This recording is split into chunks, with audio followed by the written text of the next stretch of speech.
Is a really important topic that I know I definitely experienced a lot after a post-graduation, and mental health in times of transition as you're moving on to next stages can be kind of overwhelming. So we hope this workshop topic is helpful for you today in addressing some of that. So my team is also here. I'll just kind of, if you guys want to wave, Mary Lou Moffa is our director. Justin Dolce is a career advisor for grad students. And Lori Nilo is also a career advisor for undergrads. All four of us are in the placement center and are here to support you in your career planning anytime that you need it. So I am thrilled to be, we have some great partners from campus today who are really, experts in this topic, and so grateful to them for being here and hosting this with us today. So I'd like to introduce them. Barry Motter and Mike McGuire. They are both licensed psychologists and are part of the CAPS office here at Seattle University. CAPS is Counseling and Psychological Services. So they are here to support students in mental health and counseling. I'm going to let them give a little bit more intro about their backgrounds. But thank you both for being here. We really appreciate you helping us with this topic today. So I'll turn it over to you. Oh, great. Well, thank you. Thank you, Megan. Thank you, Albers, for having us. My name is Mike McGuire, and I've been with CAPS for 12 going on 13 years. And yeah, really enjoy working with students and really think this topic is very valuable. We see a lot of students who are going through these kinds of transitions, right? All sorts of transitions. So really happy to be here and talking about this. Barry. And I'm Barry Motter. I use she, her pronouns, and I'm also a licensed psychologist, one of the clinicians. I've been at SU for about 3 years now. So I agree with Michael. I'm here because I like working with college students. I think this is, and graduate students, this is such an interesting developmental time, right? Like there's so many things that are happening and going on, and there's just plenty for us to talk about in these sorts of life transitions. So we're hoping to touch on a little bit of that with you all today and see where we can go. Feel free to ask questions, feel free to jump in. We've kind of, put together some slides. We've got some information to share, but we really want to make sure it's personalized. If there's information that you're wanting us to cover today, by all means, this is a great time to either unmute yourself or throw things in the chat box, whatever's going to work for you. Okay. Yeah, and just to echo that, I actually prefer more open discussion versus me just talking at people. So please, if you have questions or comments, please do interject. I'm going to go ahead and share the screen if I can figure out how. There we go. Share, and then, okay. Excellent. Okay, so, most of the folks who are here, as we understand it, are transitioning out of college, prepping for leaving SU and going into this post-grad life. So obviously your experience is going to be really different. Your mileage may vary. Some people here might be looking directly at jobs or going to grad school or different industries, moving away and prepping for big, moves across the country versus staying local to the area. People might be moving somewhere new. They're moving back with family or caregivers. And so, just again, validating that like your experiences might not match what we're including here.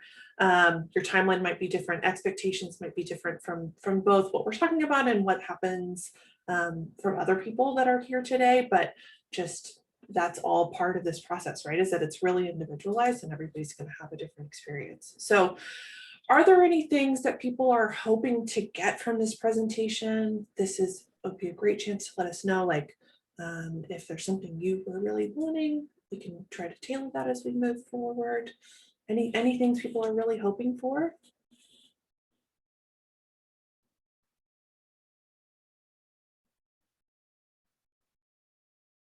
Okay, well, if you think of them, feel free to add them. we'll try to get to that as well. So, you're probably thinking graduation, you're thinking about those things coming up. Like we said, you might have things lined up. You might be starting new positions that you're prepped for. These transitions into post-grad life, it's a really big time. Some people might be taking a break before entering into their career. You know, you're getting a real vision for what you want your career and your future to be at this point. But at the same time, you're also still trying to be a good student. You're trying to wrap up your classes. You're trying to do what you need to be involved on campus and transitioning away from all of the responsibilities here. So some of the things also, you know, you might be having some time away from school for the first time, or some time away from work if you're somebody who's maybe taking a little bit of a break or still focused on the application process and don't necessarily have something lined up. There might be a bit of space. You might be transitioning into a more independent sort of lifestyle, living on your own, as opposed to on campus, or a different sort of living situation, or maybe back in with your family or guardians for the first time in a while as you're making that sort of life change too. So, are there any things that you are finding are involved in this process? What are you experiencing emotionally, circumstantially? Anyone want to throw anything out there?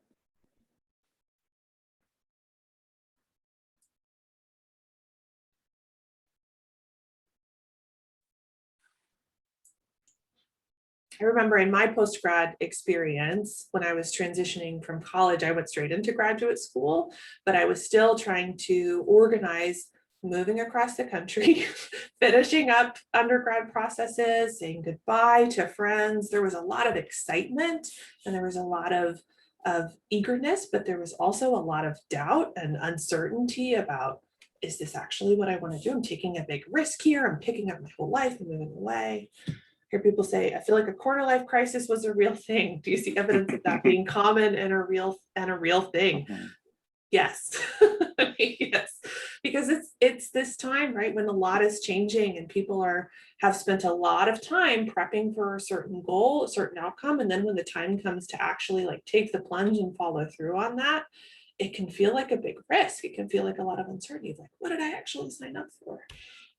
Someone else is saying that they're feeling a bit overwhelmed with everything piling up and halfway through the quarter, right? So really trying to like, it's hard enough just to be a full-time student, let alone be planning and thinking ahead, and applications and all of these other things can take so much time and attention that it's really quite effortful and difficult. It's like you're working multiple full-time jobs already, just trying to navigate all of the things that we have to do.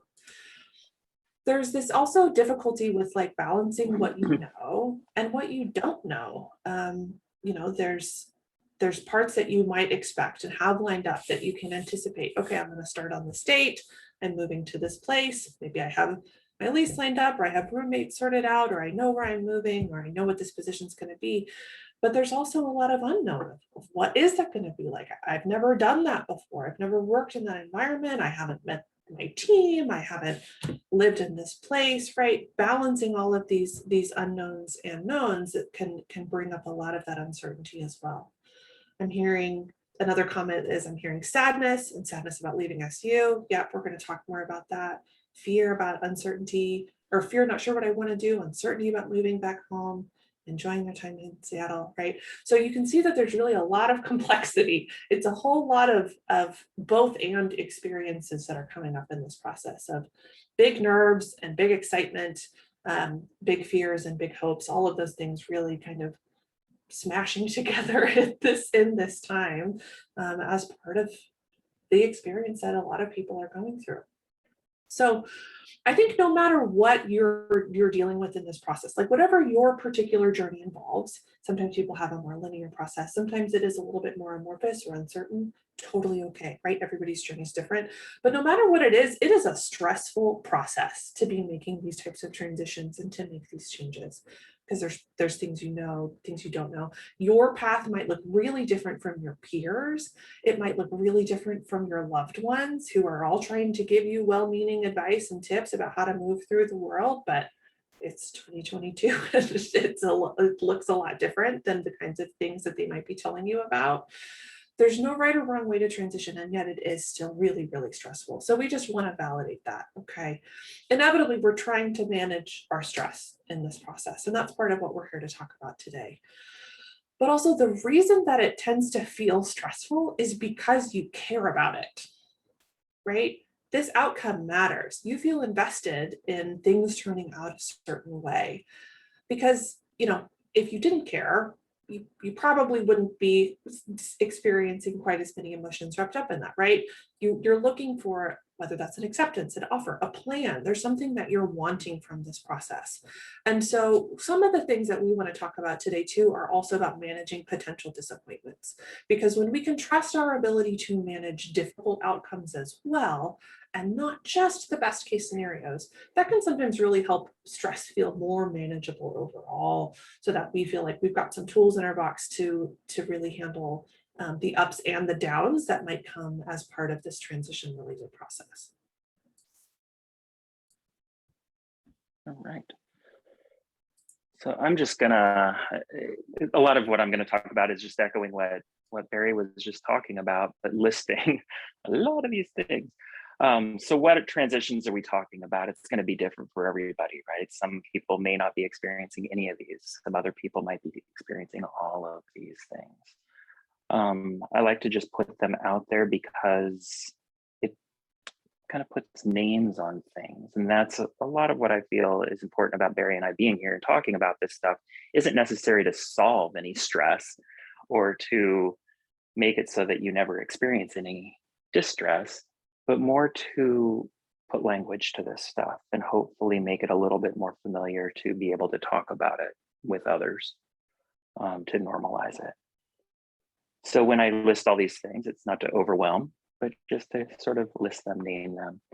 These are things that a lot of people go through during any kind of transition. As Barry was saying, stress around transition is inherent, right? They've done these anecdotal studies for years, but naming the top 100 stressors in somebody's life, and moving is often number one or number two, even above fear of death or fear of loss of somebody else. Moving, right? This transition. But then if you do include death or loss, those are also transitions, things to move through. And a lot of why these transitions are stressful, again, kind of getting to what Barry was talking about, is we don't necessarily trust them, right? For some of us, this might be the first time that we're experiencing this particular transition, this particular event, and we don't necessarily trust it. We have, I'll get a little bit more into brain structure and stuff, but we have this little teeny part in our brain, the amygdala. It's part of the limbic system, but its sole job is to always be scanning the horizon for threats. And when it sees a threat, it can hijack the entire brain, and that is all we focus on. And so kind of looking for those worst case scenarios. And that's a good thing, right? If I'm walking through the forest and I hear a little rustle in the bushes, it might be a bear. It behooves me to just run before I have any other information. If my frontal lobe or my logic starts to think, oh, is that a bear? Is that a raccoon? It's too late, right? I need to just be going. And so that amygdala's job is just to be always looking for the worst case scenario. And so we don't really trust, we're not really wired to trust these transitions until they start to repeat themselves over and over. Think about just things that you might have experienced that felt not so pleasant, like being hungry, right? If you were in your 20s or 30s and the first time that you ever felt hungry, your reaction would be like, what is this? Is this how I'm going to feel for the rest of my life? I don't like this. Well, and we'd start to kind of catastrophize, right? But by the time we're in our 20s or 30s, little injuries, little cuts, little bruises, we start to trust that the body knows what to do. We start to trust that even though this hurts, even though it's unpleasant, the body knows what to do. We will get over this. But for transitions where we don't know, that spinning starts happening. So it's that inherent distrust. And we don't always trust that the next step will be positive. So some of the potential impacts that this has, there's only 2 columns here, but I like to split it out into 5 columns. There's psychological, behavioral, physical, social, and then professional or academic. And these are all the different categories that we think of as psychologists or counselors, into what categories these stressors or this impact, environmental impact, social impact, how are they impacting us? And so I just like to, again, list them just to normalize them, These are all normal, healthy reactions. Again, if I'm walking through the forest, a bear jumps out at me, my heart's racing. I can't do math problems because my frontal lobe is shut down, right? I'm sweating, my heart rate has gone up, I'm breathing differently. That's all normal. It's distressing, but it's normal given the stressor. And so all this stuff, psychological stressors, behavioral changes, physical changes, these are all absolutely normal. Some people are going to experience a lot of these, other people maybe not a lot, but it is, again, normal.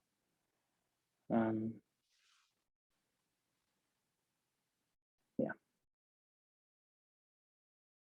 Right. So what is happening in your brain? Like I talked about, this little teeny piece called the amygdala is in the limbic system, and it has a lot of control. The sort of balance to the amygdala is our frontal lobe and the frontal cortex. The frontal lobe, it's like the CEO of our brain. It's all logic. Think of Spock, right? As those of you who think of Star Trek, think of Spock, or just a computer that, not like a, anyway, think of it just like a computer, just very logical. As a human, our brain is at its best. We are at our best when we're balanced.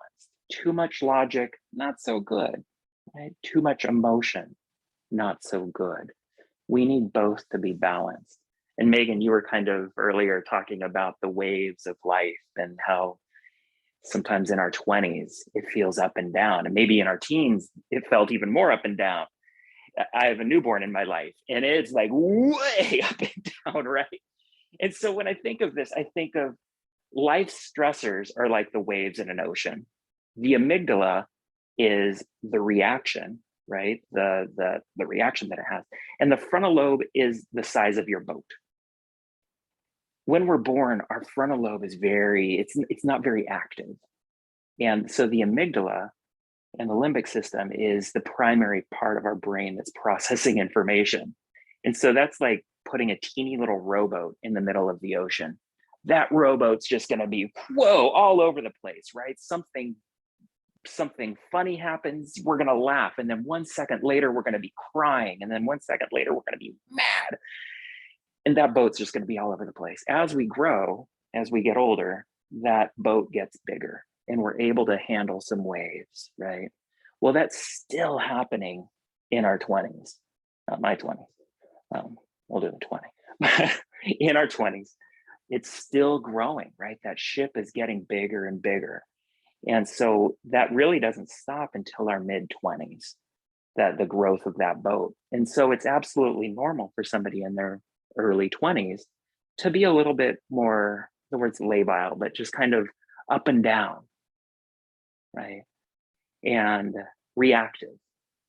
And the other side of the coin to that is more comfortable with risk, is more comfortable with flexibility, with not knowing where they're going to sleep tonight. Hey, can I crash in your closet? Right on. You know, the older we get, the little bit more rigid we get, because now we have, think of like a cruise ship, right? The older we get, the frontal lobe is like a tanker. And even the biggest waves, we're just going to kind of slide right over them. I like this metaphor because it also points out the importance, even as we get older, the importance of the amygdala. Because if that boat becomes too rigid, it becomes just a platform in the middle of the ocean. And waves can bowl that thing over. So it's really important that even as we have this huge tanker ship, that we still can ride over the waves. Because if we're too rigid, that's not good. So anyway, the brain continues to develop into our 20s, and that's absolutely normal. The older we get, the more stable we get, but it's still important to have reactions to things, to big things that are really happening in life, to have that flexibility. Anything that you would add, Barry, to that, or any chats that might be coming up? I think that was a great addition. I love that metaphor. I think, yeah, the piece that's coming to mind to me too about that is kind of this last point of like when we are acting from that emotion brain, we're more likely to make some impulsive and potentially risky choices. And I think that's often something that becomes really challenging in these situations of high stress, because we're making potentially really big choices or that have significant impacts.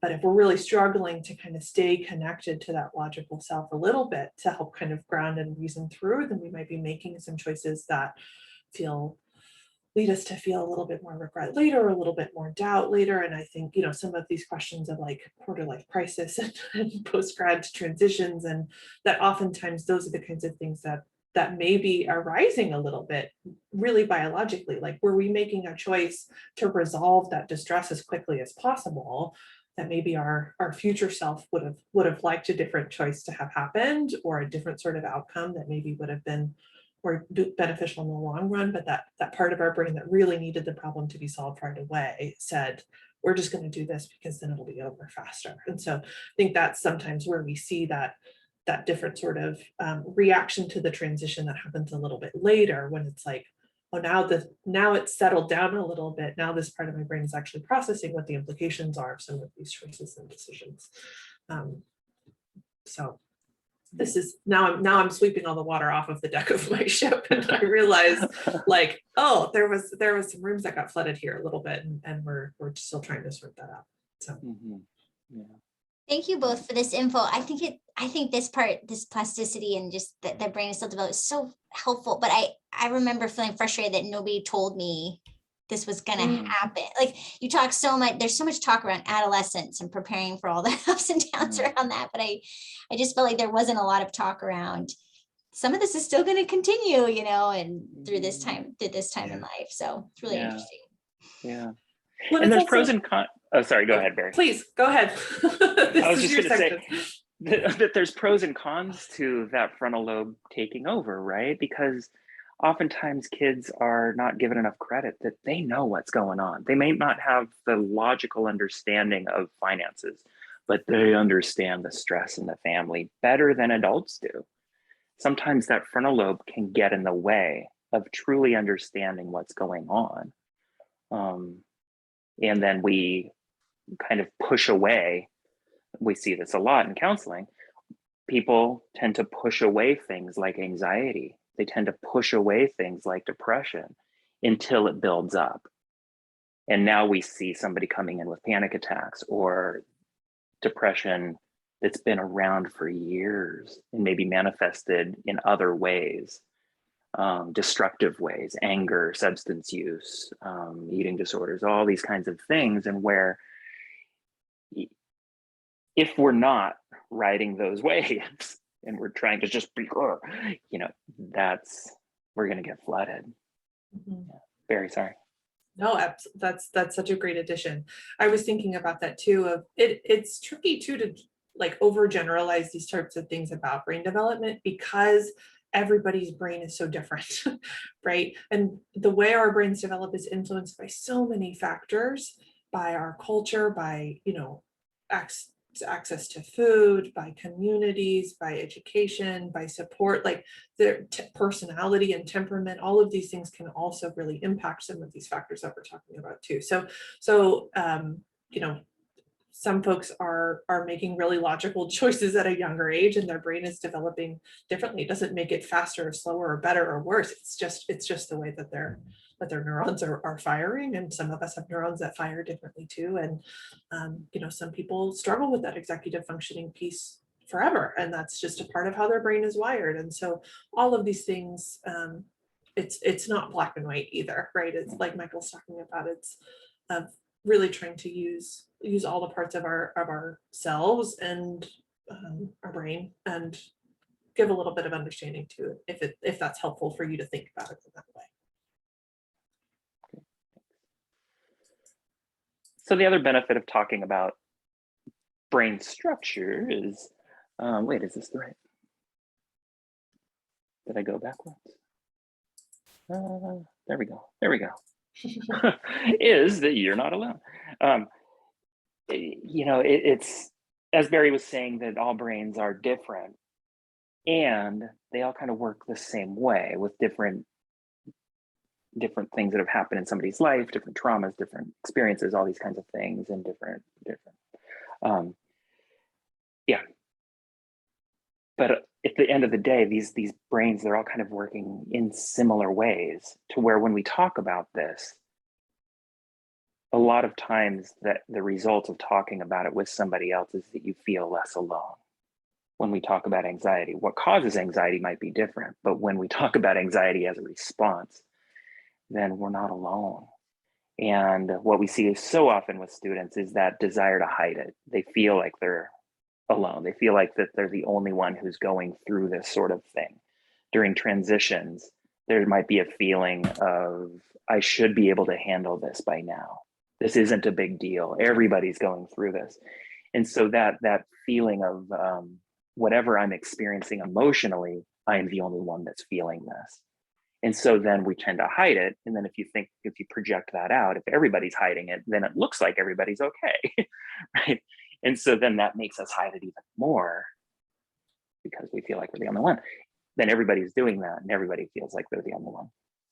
So yeah, just kind of naming how some of these things are similar for everybody and that these reactions are normal and healthy. These are highly unusual circumstances. How many times do you graduate? How many times do you get your first job?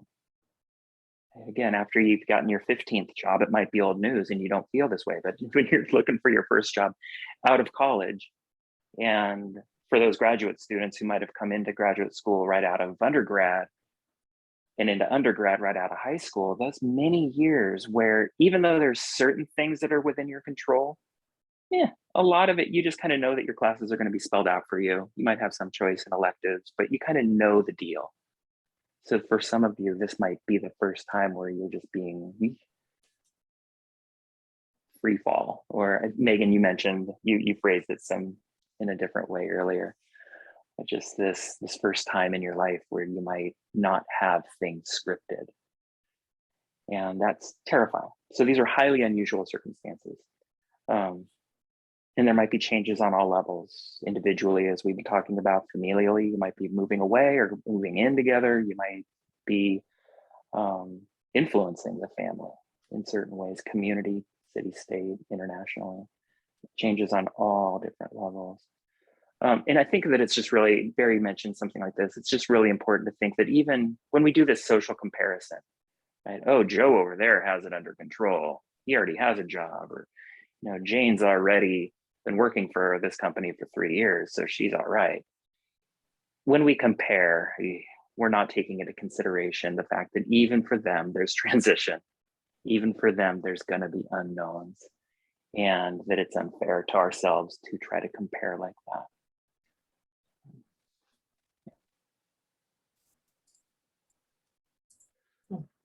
Okay. Did I skip one? Yep. Back when. There we go. Okay. I think the computer's acting slowly. I hit it and then it Got doesn't it. respond. Anyway. No problem. We'll get there. Hello. So we're talking next about some uncertainty. Okay, so this is feeling like a theme coming up that I'm noticing in the comments too of and the chat boxes. People are sharing some of their experiences, and thank you all so much for being willing to share a little bit about what you're going through and really doing that sort of validation of these experiences being common, even though they're really individual struggles too, that there is uncertainty as part of this process.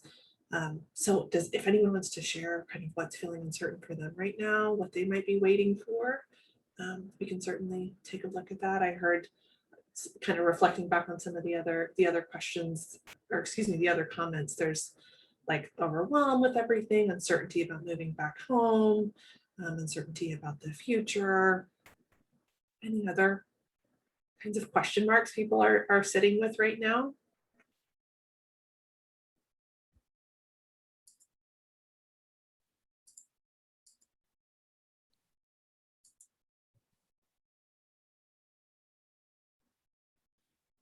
Students who seem to have it all together also have anxiety, uncertainty if they've made the right choices, scared to get into the work world, etc. Yeah.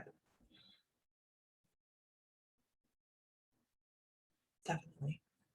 Yeah, so a lot of folks are waiting for their plans. They're not sure what's happening next.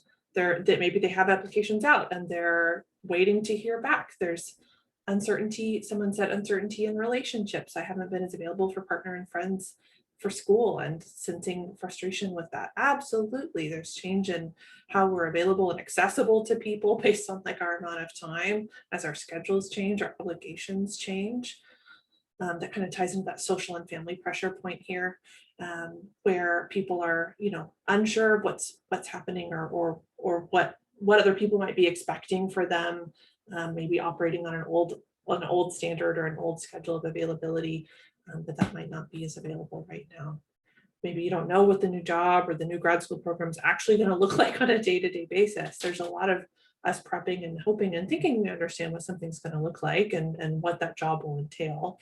But that's really hard to understand what it's going to feel like 40 hours a week, you know, however many 50 weeks a year for however many years as you're moving forward into that. What's it actually going to feel like?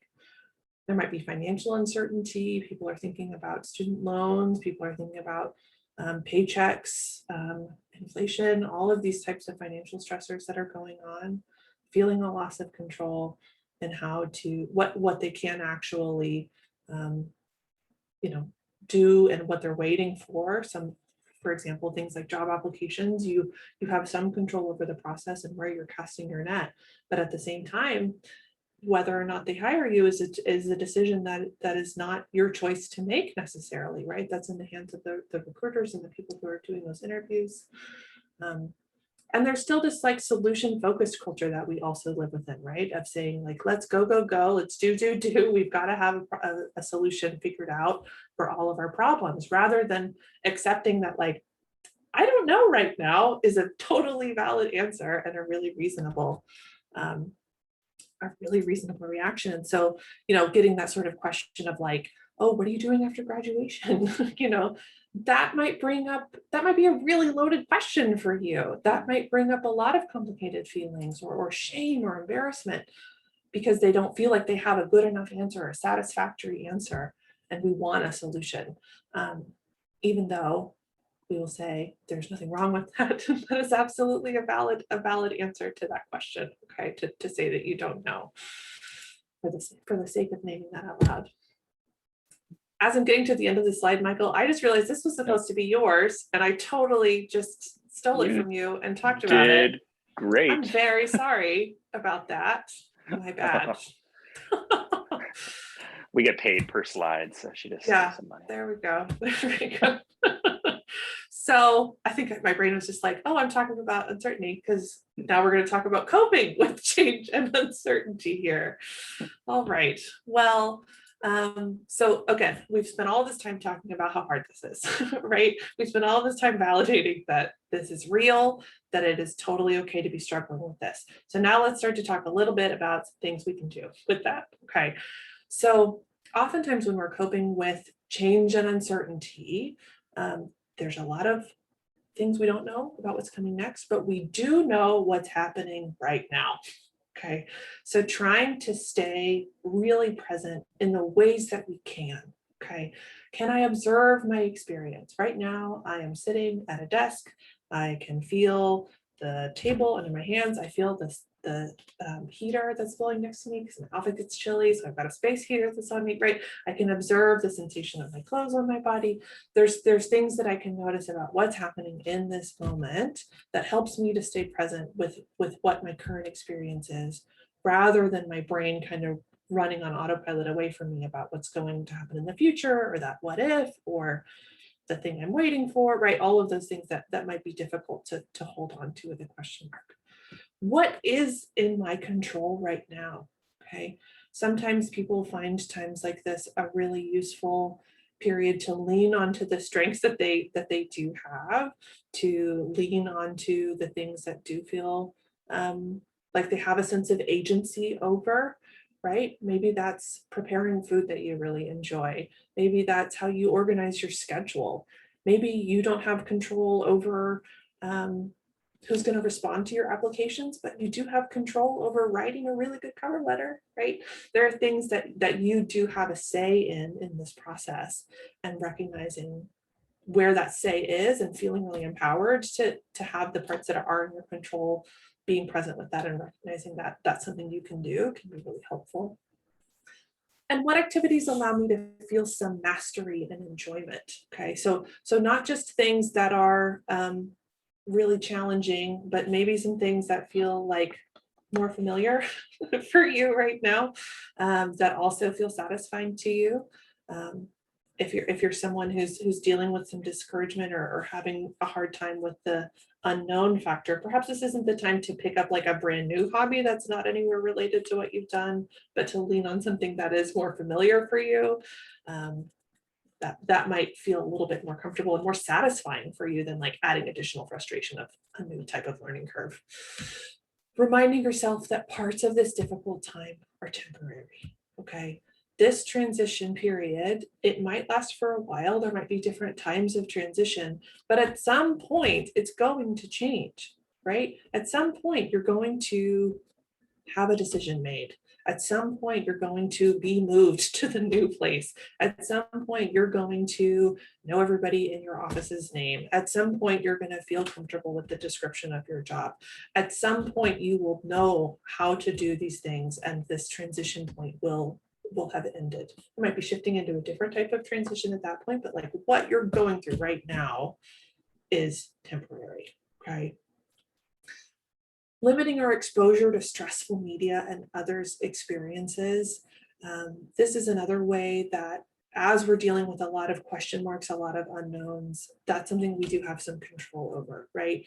So stressful media might be news. It might be watching really stressful TV shows with themes that are closely related to the struggle that you're actively going through for you. Stressful media might be social media right now, where a lot of people are posting about next steps and big vacation, whatever that looks like for you. If that is not feeling supportive to you and is causing distress or question or doubt for you, turn it off, like close it out. You can revisit that later. It is absolutely okay to take a break. And in fact, I would really recommend that if those kinds of things are bringing up difficult feelings for you, especially in that comparative sense, to take a break and focus on you, okay? We talked a little bit about the both and thinking already, right? That the idea of this can be both exciting and scary, rather than thinking this is only scary or I'm only excited and then I'm blindsided later when there's something about this that's difficult. Trying to, rather than have either or mentality about things, holding the both and existing together. We mentioned this already as well, reducing shame, not answering questions about the future if you don't want to.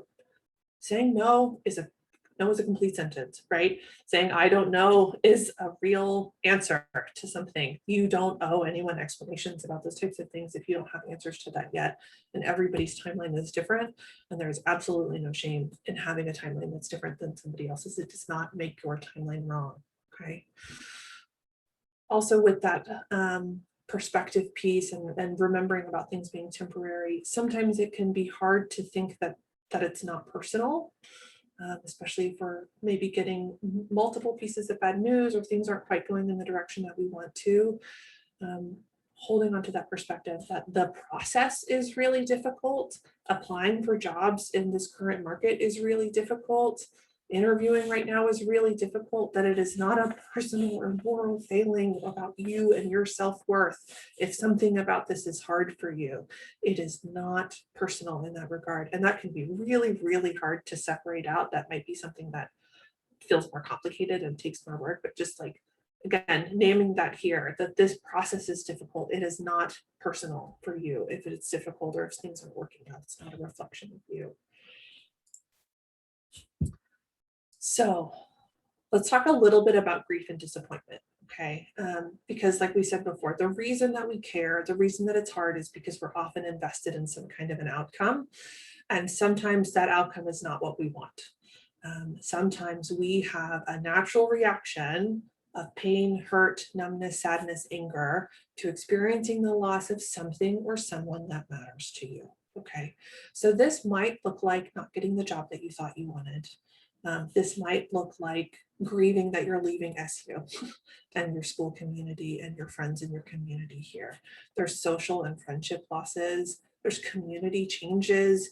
You're not going to be involved in the same kind of club anymore. You're not going to live in the same building as all of your friends where everybody's like within 2 blocks of each other all the time and spending all this time together, right? These are real changes. And it's okay to feel grief about saying goodbye to those experiences. Sometimes people are grieving the fantasy, right? Those plans for the future, the timeline that they had in mind. There's that disappointment of like, I'm moving back home with my family, and that was not what I originally thought for myself. I thought I was gonna get a studio and move downtown and have this job, and all of these things were going to work out in a certain way, and that might not be the reality for you. So anticipatory grief feels a lot like anxiety, and anticipatory anxiety is when we're starting to feel the loss of something before it occurs. Okay. I think that graduation season is a really good example of this, because you are probably you're still in classes, you're probably still spending time with these friends, you're spending a lot of time immersed in this kind of college environment, and yet there might be grief coming up about, I only have 5 more weekends to hang out with people before they move away. I only have X amount of time. Like you're really starting to think ahead and feel sad for future you about something that's coming down the road. That does feel a lot like anxiety. Or it might be more certain. It might be something that's more of a what if scenario, and I'm grieving ahead of a possibility of something happening. Or it might feel like something that is more set in stone about a timeline changing or something like that. So knowing that that's something that may happen. Ambiguous grief also, that's a sort of unclear loss that lacks a resolution. It's more about that sort of uncertainty. So loss is happening in that unknown. It's unclear, like, should I be grieving? Should I still be holding out hope? For example, someone getting on the wait list for a graduate program, right? Like, is this good news? Is this bad news? I don't really know how I'm supposed to be reacting about this. You might be feeling confused about what's happened or why it's happened. Maybe this is something like, I got the new job and I'm actually kind of disappointed in it now that it's started, but I thought this is what I wanted. So now I'm confused about how I'm supposed to be. I thought I would like living on my own, but I'm feeling lonely, right? These sorts of more vague ideas that feel complicated and still come with this sort of pain, hurt, numbness, sadness, anger sort of reaction. Okay, so all of that is something we can anticipate to some degree and understand as part of this process. So when we think about coping with our disappointment and our loss, these changes in our life, again, recognizing that any transitions are going to come with a loss of some kind. Right? In order to move into something new, we're probably leaving something behind, or something's changing in some type of way. It may be more specific, like some of the examples we talked about. It may be vague, like some of the examples we talked about, right? It doesn't have to be really clear cut to still feel like a type of a loss or a type of sadness.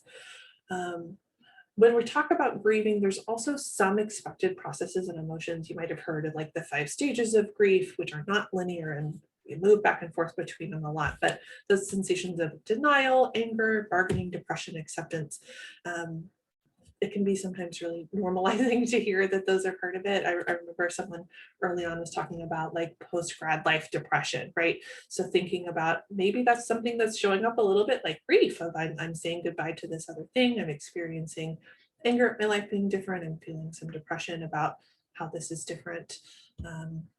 Before I can move into a place of acceptance about my life being different. Recognizing that when it comes to dealing with disappointment and loss, our feelings are fluid. Okay, we talked about that ocean. They do soften and change over time. It's just the way that our feelings work, is that they come and they go. Sometimes those waves are really big. Sometimes the waves are really small. It's part of our human experience that we're going to have feelings, and we can also trust that the feelings will change over time, that the feelings won't last forever. Okay, so having some of that acceptance of this as part of a temporary process and something that I can understand is happening related to my transition experience can be soothing to me. It can be useful for me to understand that a little bit more. Reconstructing identity, this often comes up too in these times of transition when it comes to making changes. we might have really hung our hat on having a certain type of identity that was really strongly aligned for us. Of I'm a student, I'm a president of such and such club, I'm going into this job, I'm pre-med, I'm whatever it is for you that feels like that sort of label that we often attach ourselves to.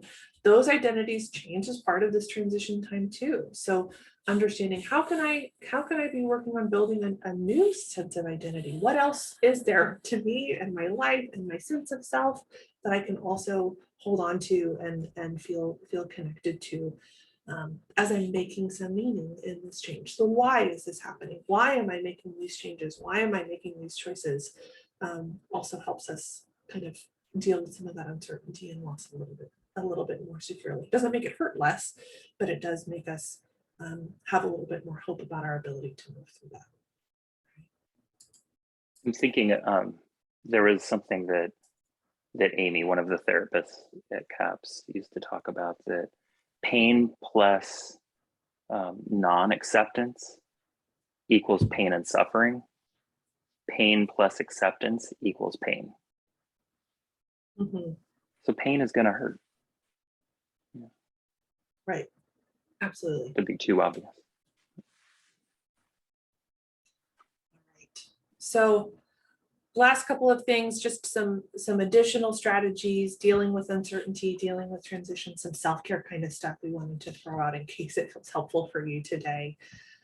Other strategies we can use are reducing the pressure on ourselves, lessening our expectations for our own self. Sometimes we've got really big plans and ideas, and that can be great.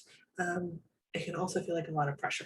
Okay, so trying to lighten up a little bit. You're doing a lot right now, just showing up, and so finding the ways that you can give yourself a little bit of leeway, knowing that those small steps, those small activities do really add up. Okay, maybe you didn't send out 10 applications today like you wanted to, but you know what? You edited a whole paragraph of a cover letter. That is something, right? That adds up to you moving in the direction that you want to go. So please don't discount those things either. We've talked a lot about naming the feelings, naming the experience for what it is, can really soften the intensity of that. Naming it to tame it is something that a lot of therapists will talk about. As we understand our experience and can describe it better, it tends to loosen its intensity a little bit. Thinking about practicing acceptance and self-compassion. Self-compassion is this idea of treating ourselves the way that we would treat other people, with some kindness and care. And the way that we can practice that self-compassion is by avoiding judging our experience, right? So taking a step back from like being harsh and critical to ourselves about the fact that this is happening at all, pulling in some mindfulness, some self-kindness, and some connection to common humanity. So for example, I notice that I'm feeling this way. I notice I'm feeling really sad today. Okay, I can practice some mindfulness there. We talked about observing our present experience.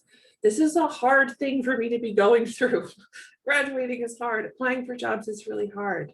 I'm practicing some self-kindness there. I'm validating that this is a hard thing. I'm practicing that for my own self and knowing I'm not alone in this. I'm not the only person who is struggling with this graduation process. I'm not the only one who's struggling with this post-grad transition.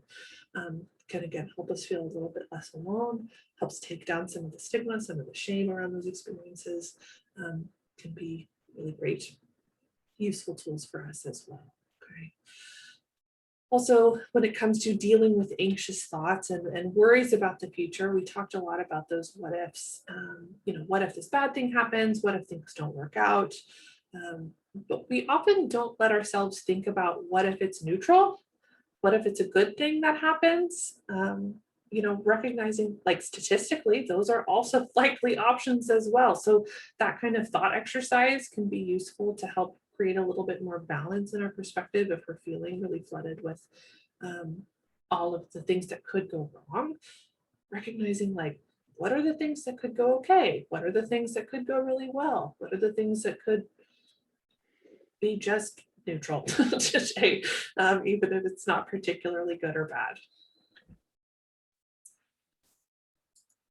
few other things. Limiting comparisons, we talked about that already, right? Thinking about social media, trying to not compare your process to anybody else's.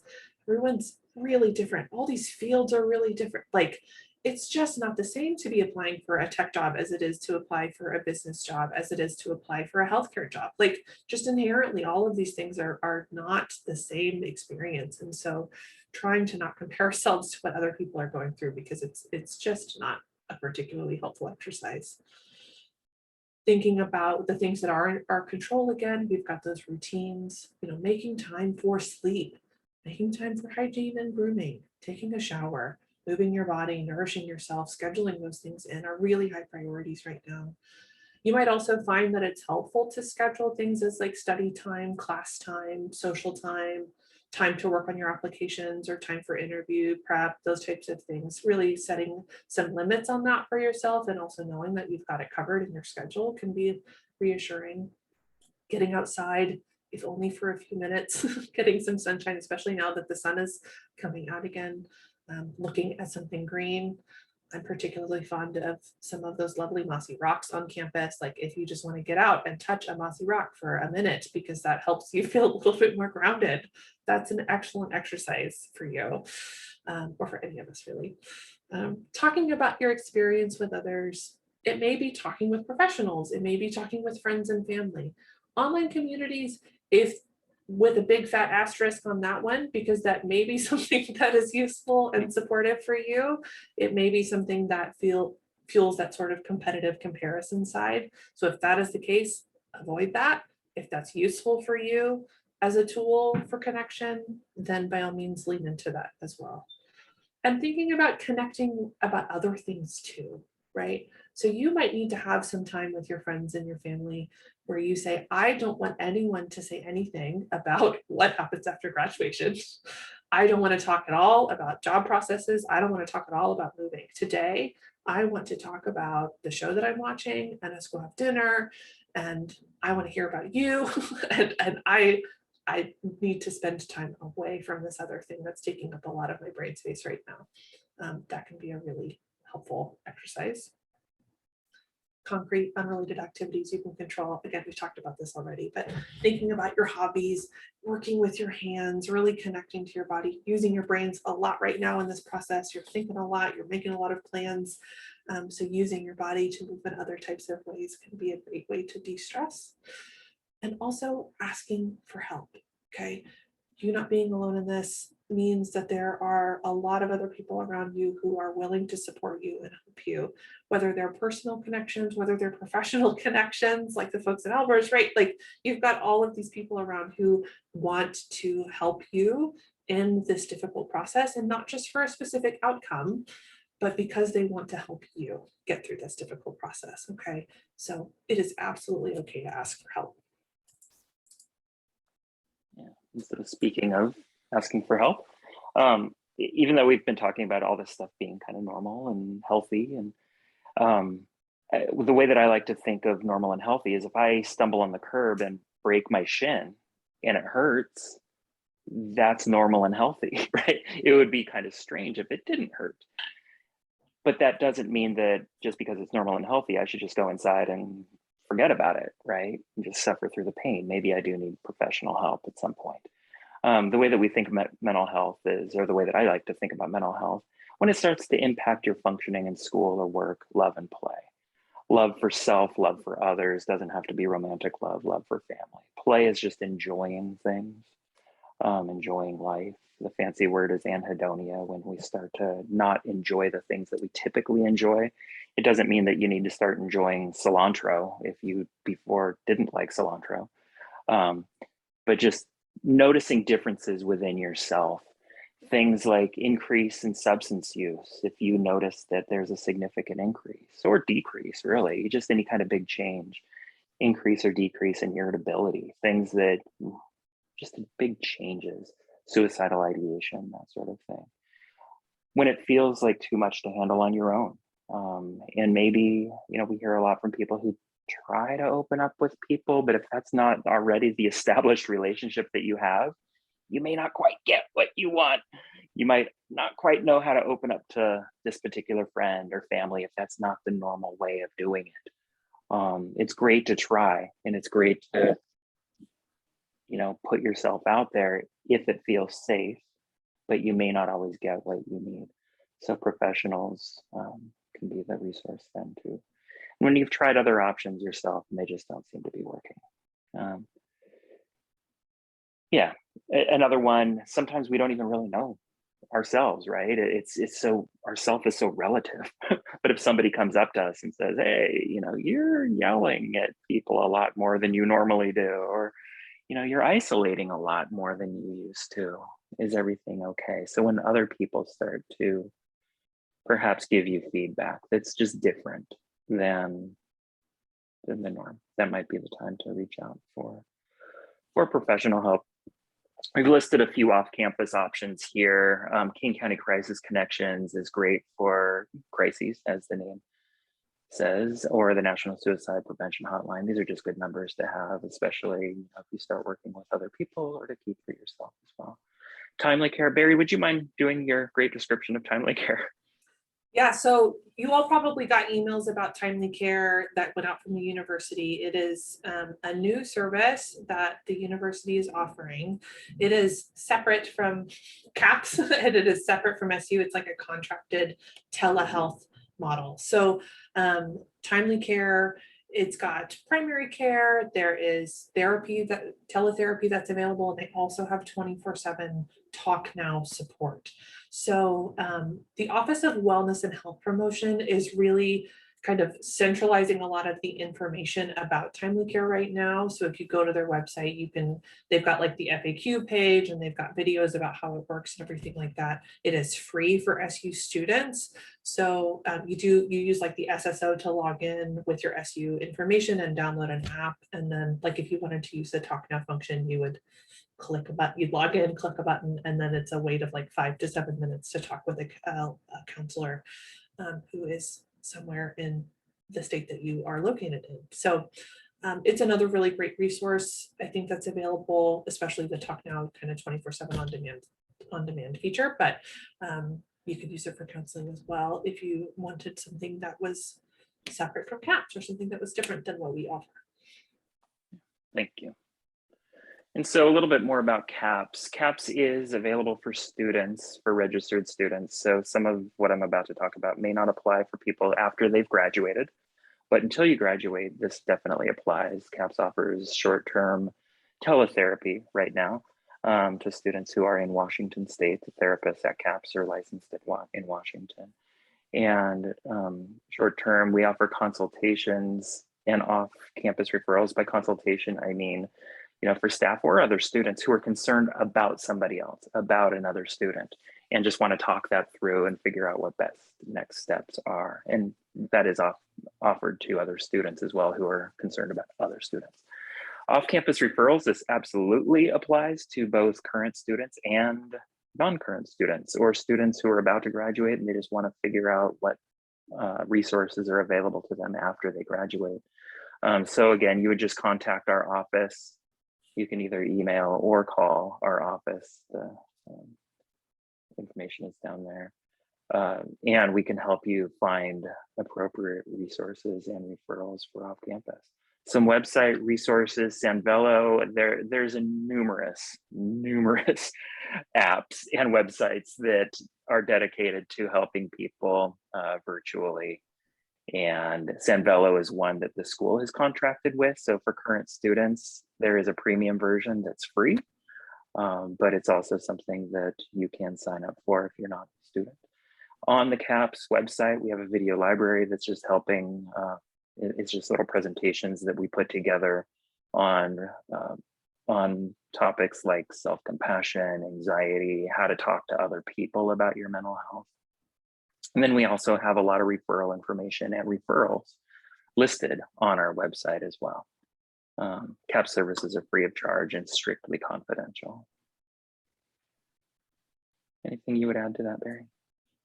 I think you covered it all. And we are at 1:32, so I'm aware of our time.